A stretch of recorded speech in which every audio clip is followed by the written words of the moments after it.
Bonjour, dans ce parcours vidéo Bible, nous allons parler de l'eau dans la Bible. Alors avec un accent particulier sur la rencontre au bord de l'eau, mais nous allons commencer tout au début par ce premier passage de la Bible, du livre de la Genèse, au chapitre 1, versets 1 à 10. Au commencement, Dieu créa le ciel et la terre était informe et vide, les ténèbres couvraient l'abîme, et l'Esprit de Dieu planait au-dessus des eaux. Dieu dit que la lumière soit, et la lumière fut. Dieu vit que la lumière était bonne, et Dieu séparait la lumière des ténèbres. Dieu appela la lumière jour, il appela les ténèbres nuit. Il y eut un soir, il y eut un matin, premier jour. Dieu dit qu'il y ait une voûte au milieu des eaux, et qu'elle sépare les eaux d'avec les eaux. Il en fut ainsi. Dieu fit donc comme une voûte, et il sépara les eaux qui sont au-dessous de la voûte des eaux qui sont au-dessus de la voûte. Dieu donna un nom à cette voûte, le ciel. Il y eut un soir, il y eut un matin, deuxième jour.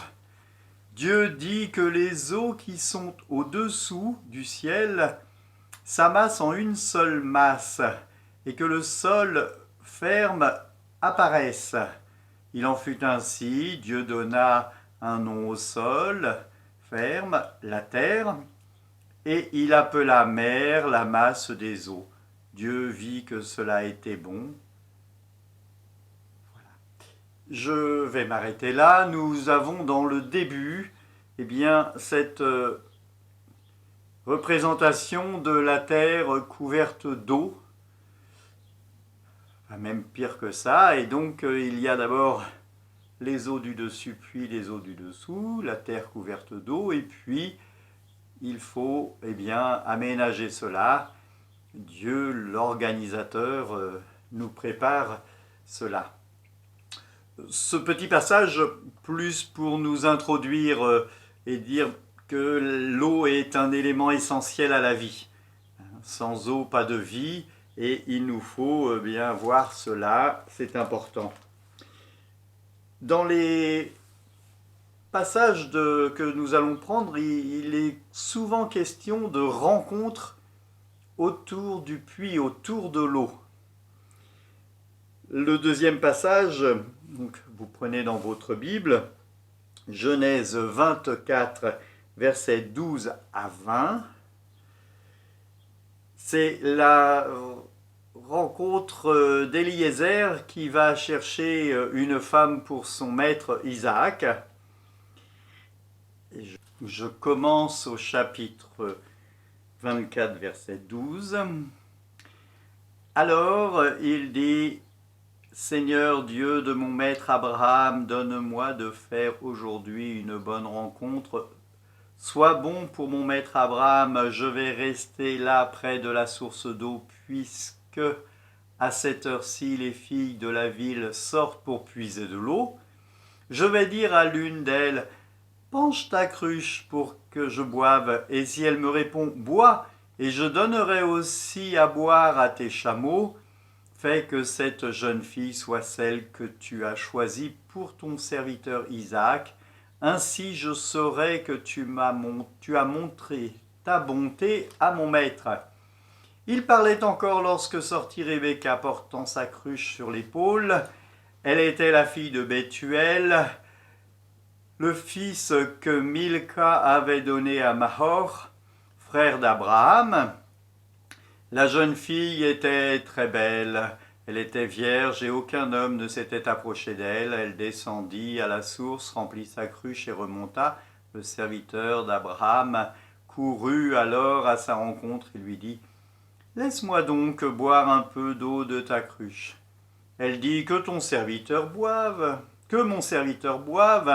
Et penchant aussitôt sa cruche sur sa main, elle lui donna à boire. Lorsqu'elle eut fini de lui donner à boire, elle ajouta: je puiserai encore pour tes chameaux jusqu'à ce qu'il n'ait fini de boire. Elle se dépêcha donc de vider la cruche dans l'abreuvoir et courut à nouveau jusqu'au puits pour puiser encore pour ses chameaux. Voilà, ce passage nous fait comprendre que l'eau essentielle à la vie est aussi un lieu, le puits est un lieu de rencontre, le lieu où eh bien, on va voir les jeunes filles, où l'on va courtiser. Et là, Eliezer a été envoyé par Abraham, son maître, pour trouver, chercher une femme qui corresponde au fils d'Abraham, à Isaac. Nous avons là, donc, dans ce passage, un beau roman d'amour, une rencontre amoureuse, par personne interposée, puisque Eliezer n'est pas celui qui va être destiné à Rebecca, mais ce sera Isaac. Le troisième passage que nous allons lire est tiré du livre de la Genèse, au chapitre 29, versets 1 à 14. Jacob, après avoir volé à Ésaü son droit d'aînesse et la bénédiction de son père, eh bien s'enfuit. Et donc nous arrivons au chapitre 29, verset 1. Jacob se mit en route et s'en alla au pays d'Orient. Il aperçut un puits dans la campagne et 3 troupeaux de petits bétail couchés près du puits. C'est là que l'on donne à boire. Mais l'ouverture du puits était recouverte par une grande pierre. Quand tous les troupeaux y étaient rassemblés, on roulait la pierre de dessus l'ouverture du puits, on donnait à boire au petit bétail, puis l'on remettait la pierre en place sur l'ouverture. Jacob dit aux bergers, « D'où êtes-vous, mes frères ?» Ils répondirent, « Nous sommes d'Haran. » Il leur dit, « Connaissez-vous Laban, le fils de Nahor ?» Il répondit, « Nous le connaissons bien. » Jacob leur dit, « Est-il en bonne santé ?» « Il est en bonne santé, répondirent-ils. Voici d'ailleurs Rachel, sa fille, qui arrive avec le petit bétail. Jacob leur dit, « Il fait encore grand jour, ce n'est pas l'heure de rassembler les bêtes. Donnez-leur à boire et emmenez-les pour paître. » Les bergers répondirent, « Nous ne pouvons pas avant que tous les troupeaux soient rassemblés. » Alors on roule la pierre du dessus de l'ouverture du puits et on donne à boire au petit bétail. Jacob parlait encore lorsque Rachel arrive avec le petit bétail de son père. Elle était bergère. Dès que Jacob vit Rachel, la fille de son oncle Laban, avec le petit bétail de Laban, il s'approcha du puits, roula la pierre qui la couvrait et donna à boire au petit bétail de son oncle Laban, puis embrassa Rachel et il pleura abondamment. Jacob apprit à Rachel qu'il était de la parenté de son père et le fils de Rebecca. Aussitôt, celle-ci courut l'annoncer à son père. Quand Laban sut qu'il s'agissait de son neveu Jacob, il courut à sa rencontre, l'embrassa, le couvrit de baisers et le fit entrer dans sa maison. Là, Jacob le mit au courant de tout. Laban lui dit, « En vérité, tu es de mes os et de ma chair. » Jacob resta chez lui tout un mois. Voilà, nous sommes aussi dans une rencontre amoureuse. Alors là, c'est moins clair, mais si vous lisez la suite, ce que je vous invite à faire, voilà, la fin du chapitre 29, le chapitre 30, vous verrez qu'en plus, eh bien, Laban est un peu filou. Il va voir que Jacob aime Rachel, celle qu'il a vue la première, mais il a une fille aînée, Léa, et il faut qu'il la donne en mariage avant de donner en mariage la plus jeune. Donc il va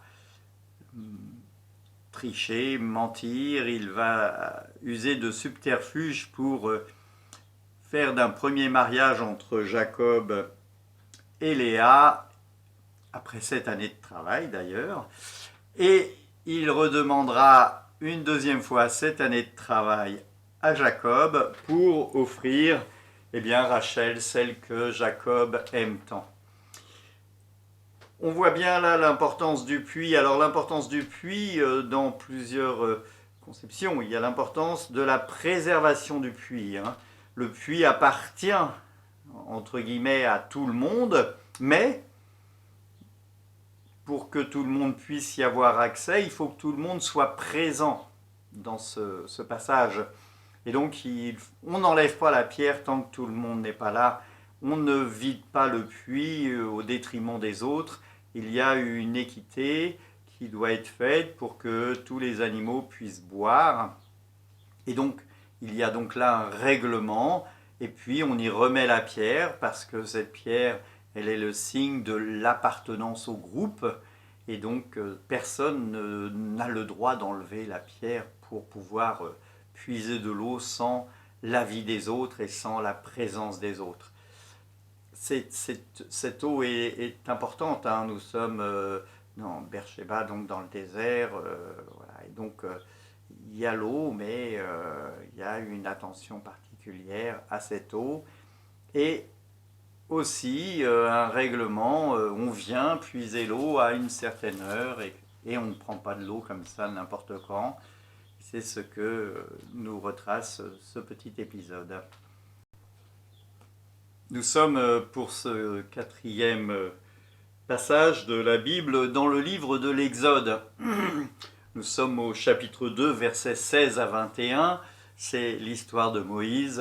Alors vous voyez, Moïse, si l'on voulait prendre tous les passages de l'eau, eh bien forcément, il y aurait Moïse sauvé des eaux avant. Donc on va forcément ne pas prendre tous les passages où il est question d'eau dans la Bible, parce que sinon cela nous prendrait plusieurs jours et plusieurs mois.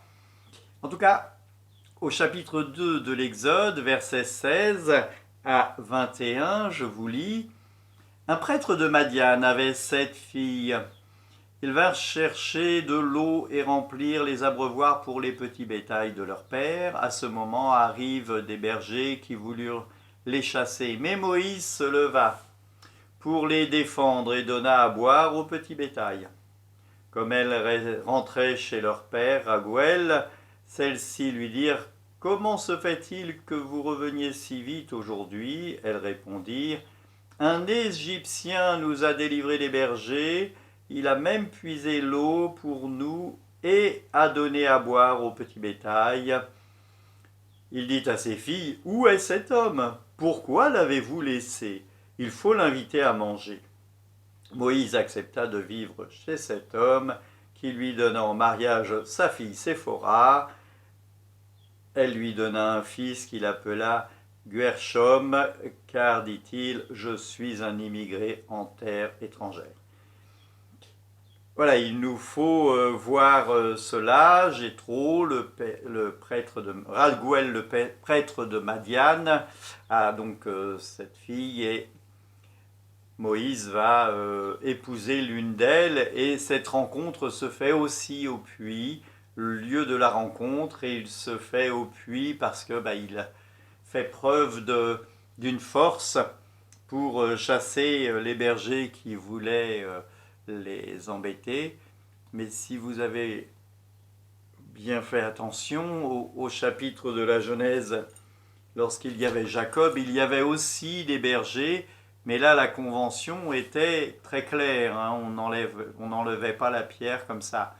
Et celui qui va enlever la pierre, c'est Jacob, qui va ouvrir le puits, alors qu'il n'avait pas lieu de le faire, mais il l'a fait en faisant voir sa présence et sa supériorité. Là, c'est Moïse qui fait voir sa supériorité en chassant les bergers qui voulaient embêter les femmes qui donnaient à boire au petit bétail. Et donc il va après devenir ami de Raguël, et puis il va il va accepter de prendre pour femme Séphora. Il y a encore là une histoire d'amour, c'est important dans la Bible. Eh bien, nous venons de voir donc la Genèse avec la mise en forme des eaux, 3 rencontres au puits, un autre passage, je vous inviterai à le lire chez vous tranquillement, c'est le livre de l'Exode au chapitre 14, c'est la traversée de la mer. On voit bien là aussi non plus un lieu statique, mais cette mer qui s'ouvre et qui laisse le passage, et qui laisse sortir du pays d'esclavage au pays de liberté, eh bien, le peuple. Donc il y a une fécondité grâce à la mer. Cette fécondité, elle existe aussi forcément dans les rencontres amoureuses, puisque la rencontre amoureuse est faite pour donner une fécondité et avoir une prospérité, avoir des enfants. Là, nous allons prendre dans le livre d'Ézéchiel, au chapitre 47, versets 1 à 12, un passage que j'affectionne. Je vous lis. L'homme me ramena à l'entrée du temple, et voici que des eaux sortaient du dessous du seuil de la maison. Elles couraient vers l'Orient, tout comme la maison regardait vers l'Orient. L'eau sortait du côté sud de l'autel.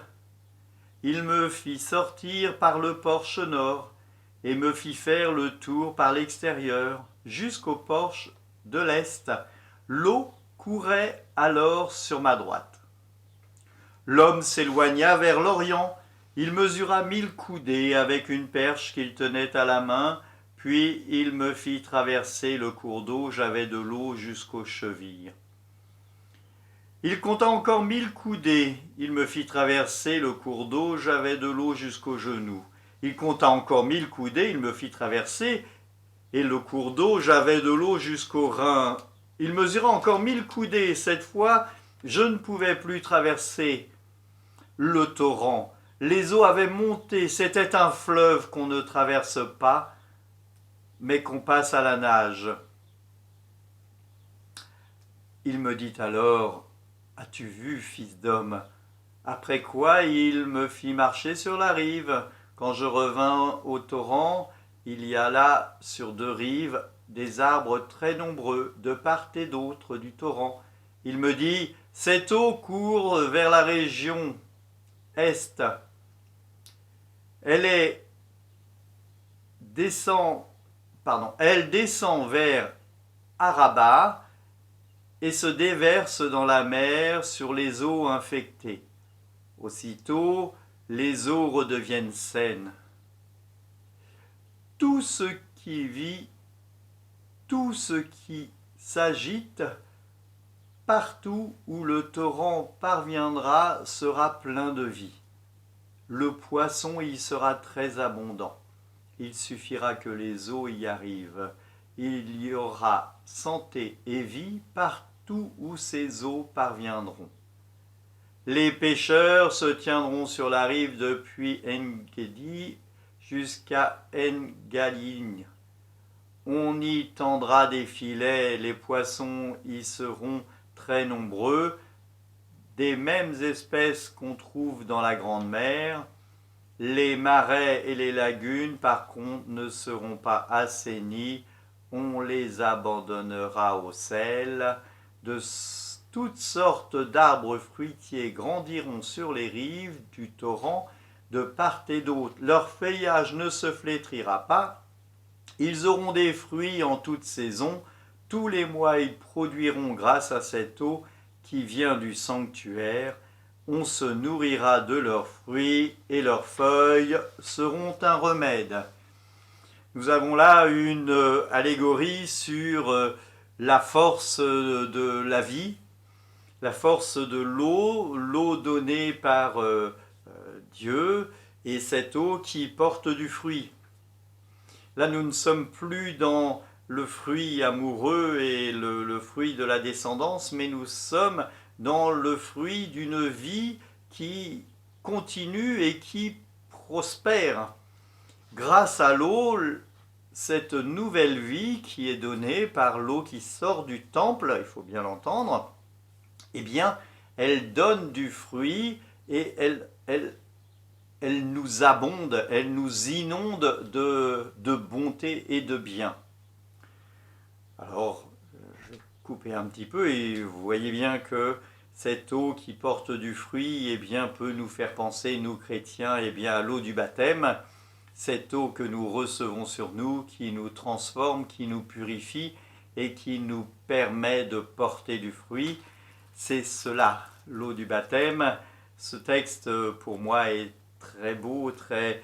Voilà, imaginez-vous courir, faire ces 3 fois 1000 pas, 1000 coudées, et découvrir au fur et à mesure de la vie, eh bien, tous les fruits que porte le baptême, tous les fruits que porte l'eau, l'eau source de vie. Voilà. Alors, nous allons revenir dans le Nouveau Testament, hein, c'est ce que nous faisons habituellement sur les parcours Bible. Nous commençons dans l'Ancien, ou nous allons de l'Ancien au Nouveau, ou du Nouveau à l'Ancien. Nous sommes dans l'Évangile de Jean, au chapitre 2. Nous lisons du verset 1 à 12. C'est ce qu'appelle Jean un signe.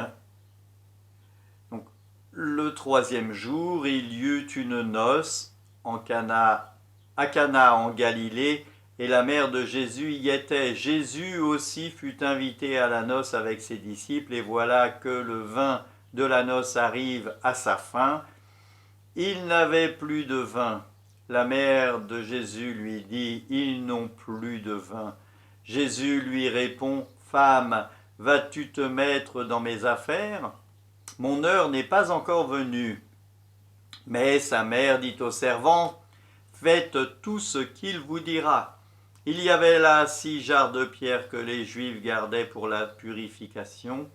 Elles pouvaient contenir chacune 100 ou 150 litres. Jésus leur dit, remplissez ces jarres avec de l'eau. Ils les remplirent jusqu'à bord.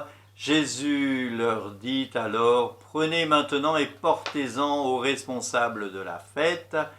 Le responsable de la fête goûta cette eau changée en vin, mais il ne savait pas comment on avait rempli les jarres. Seuls les servants qui avaient pris l'eau le savaient. Alors il dit aux mariés, tout le monde sert d'abord du bon vin, et quand les gens sont gais, on donne le vin ordinaire, mais toi tu as gardé le bon vin jusqu'à maintenant. C'est ainsi que Jésus fit le premier des signes à Cana en Galilée. Là se manifesta la gloire de ses disciples, et ils crurent en lui. Après cela, Jésus descendit à Capharnaüm avec sa mère, ses frères et ses disciples, mais il n'y resta que quelques jours. Nous avons là aussi une scène de mariage. Si les 3 passages que nous avons lus dès le début, après le livre de la Genèse, nous parlent de rencontre amoureuse, là, nous sommes dans le mariage. Alors, il n'est pas question des mariés, il est question du maître de la maison, et il est question du Christ. Nous sommes dans l'inauguration du ministère public du Christ, son premier signe, comme le dit saint Jean. Il y a dans cela une force et un symbole. Le Christ va prendre ces jarres qui servent à un rite ancien de l'ancienne alliance, pas ancien mais de l'ancienne alliance, pour le transformer à un rite de la nouvelle alliance. Il fait remplir de l'eau, et cette eau se transforme en très bon vin. Alors, je vais vous mettre plutôt par là, quelque part, le vitrail qui correspond et qui vient d'être installé à l'église de Pierrelet. Et vous voyez ces jarres qui débordent d'eau, les premières, puis plus on monte, plus l'eau qui est bleue devient du vin.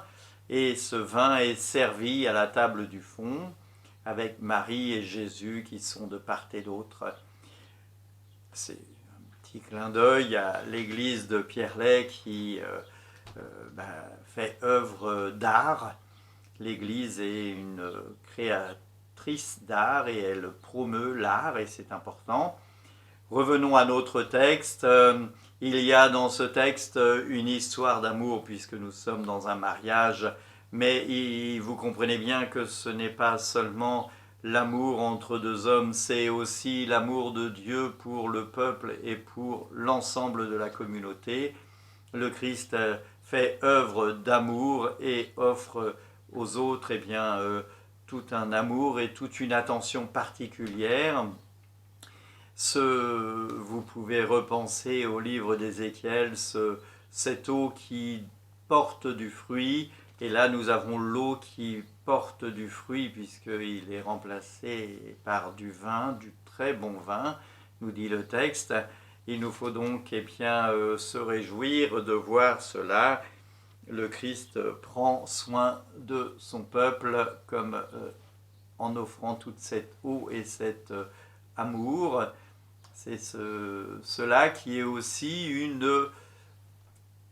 le couple peut produire du fruit en ayant des enfants, et bien là, l'amour de Dieu produit aussi un fruit qui est celui de très bon vin, quelque chose de particulièrement bon. Nous allons reprendre toujours dans le livre de Jean, l'évangile de Jean plutôt, au chapitre 4, versets 1 à 18. Je ne vais pas vous lire, vous pouvez lire tout le chapitre 4, c'est le texte de la Samaritaine. Voilà. Jésus, le Seigneur sut que les pharisiens étaient informés à son sujet. On disait qu'il faisait des disciples et baptisait plus que Jean. Voilà, donc le baptême, là nous sommes aussi dans la symbolique de l'eau. Le baptême, c'est être plongé dans l'eau. Pour le baptême, pour le baptême de Jean, c'est être plongé dans l'eau et ressortir purifié. C'est un baptême de purification. En fait, ce n'était pas Jésus qui baptisait, mais ses disciples. Il quitta donc la Judée et se mit en route pour la Galilée.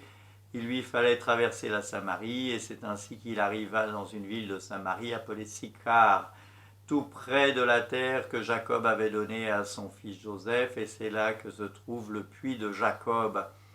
Jésus était fatigué et de la marche, et il s'assit sur le bord du puits.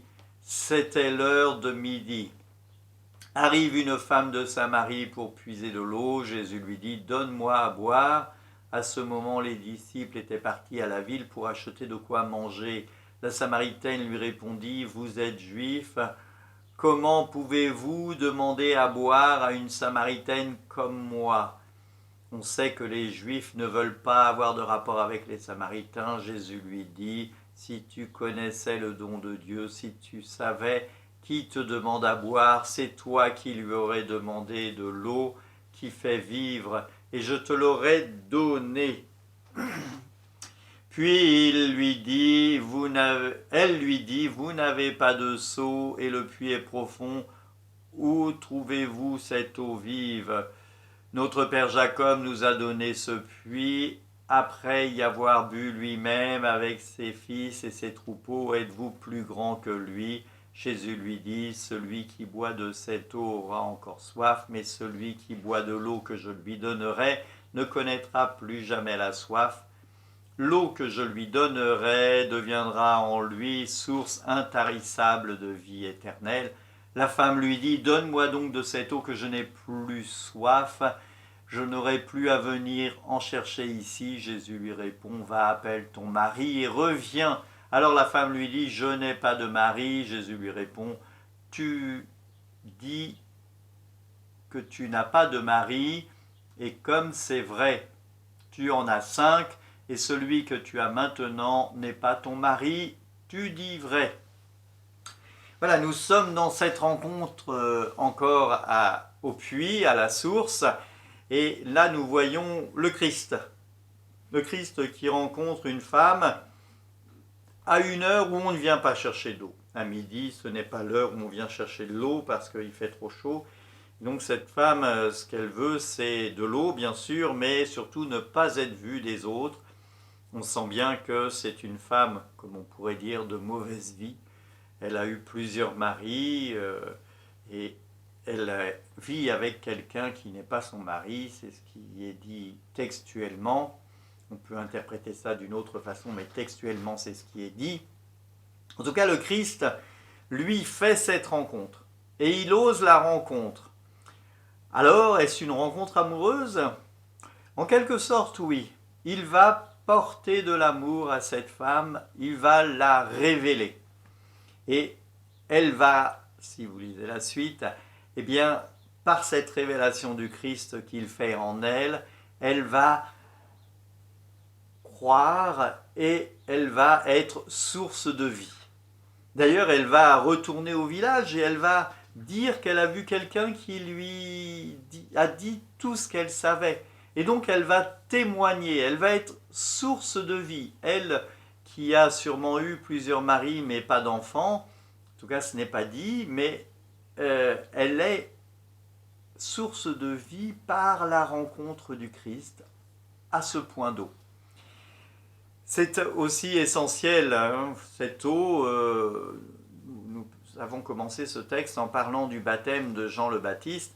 Cela nous fait tout de suite penser au baptême des chrétiens, comme je l'ai dit un peu plus tôt. Et c'est important pour nous, c'est important pour ce que nous pouvons ressentir et voir. Et nous arrivons au dernier texte qui est tiré du livre des Actes des Apôtres, au chapitre 8, versets 26 à 40. Je vous lis. Un ange du Seigneur s'adressa à Philippe. « Lève-toi, pars en direction du sud par la route qui descend de Jérusalem à Gaza. Il n'y a personne pour le moment. » Philippe se leva et partit. Or, voici que passe un Éthiopien, un eunuque de Candace, la reine de Éthiopien. Un homme très haut placé qui administrait toute sa fortune. Il était venu adorer à Jérusalem et maintenant il retournait. Il était assis dans son char et il lisait le prophète Isaïe. C'est alors que l'Esprit dit à Philippe, « Approche-toi de ce char et reste collé juste à côté. » Philippe prend donc le pas de course et il entend l'autre qui lit à voix haute le prophète Isaïe. Alors il demande, « Comprends-tu ce que tu lis ?» Et lui répond, « Comment vais-je comprendre sans personne pour me guider ?» Puis il invite Philippe à monter et à s'asseoir à côté de lui. Le passage de l'Écriture qu'il était en train de lire était celui-ci.